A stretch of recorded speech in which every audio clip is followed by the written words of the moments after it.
ভারতের বিমান পরিবহন সংস্থা এয়ার ইন্ডিয়ার একটি যাত্রীবাহী বিমান আজ বিধ্বস্ত হয়েছে। গুজরাটের রাজধানী আহমেদাবাদে এই দুর্ঘটনা ঘটেছে।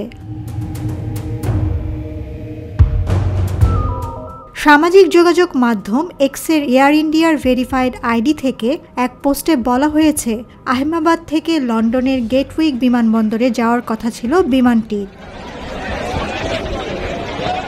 ভারতের বেসামরিক বিমান পরিবহন অধিদপ্তরের প্রধান ফয়েজ আহমেদ কিদওয়াই অ্যাসোসিয়েটেড প্রেসকে জানিয়েছেন, উড়োজাহাজটিতে 232 জন যাত্রী এবং 12 জন ক্রু ছিলেন।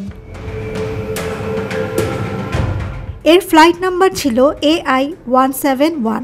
উড়োযানটি একটি বোয়িং 7878 ড্রিমলাইনার, যার ধারণ ক্ষমতা 256 জন। বিমান চলাচল পর্যবেক্ষণ সংক্রান্ত ওয়েবসাইট ফ্লাইট রাডারের তথ্য অনুযায়ী রানওয়ে থেকে ওঠার কয়েক সেকেন্ডের মধ্যে 625 ফিট উচ্চতায় বিমানের সিগন্যাল বিচ্ছিন্ন হয়ে যায়। আহমেদাবাদের ফায়ার ডিপার্টমেন্ট জানিয়েছে, অগ্নি নির্বাপক যানবাহন ইতোমধ্যে ঘটনাস্থলে পৌঁছেছে। দুর্ঘটনার কারণ সম্পর্কে এখনও কোনো তথ্য পাওয়া যায়নি। বিধ্বস্ত বিমানটিতে থাকা যাত্রীদের বিস্তারিত তথ্য প্রকাশ করেছে এয়ার ইন্ডিয়া। বিমানটিতে 169 ভারতীয়, 53 জন যুক্তরাজ্যের নাগরিক, 1 জন কানাডা ও 7 জন পর্তুগালের নাগরিক ছিলেন বলে জানিয়েছেন বিমান পরিবহন সংস্থাটি।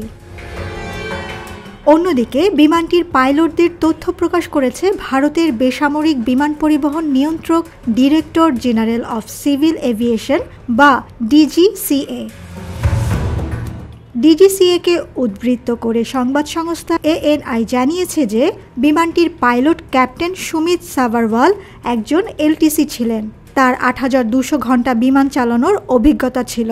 কো পাইলটের 1100 ঘন্টা বিমান চালানোর অভিজ্ঞতা ছিল। টুম্পা খান, ভিউজ বাংলাদেশ।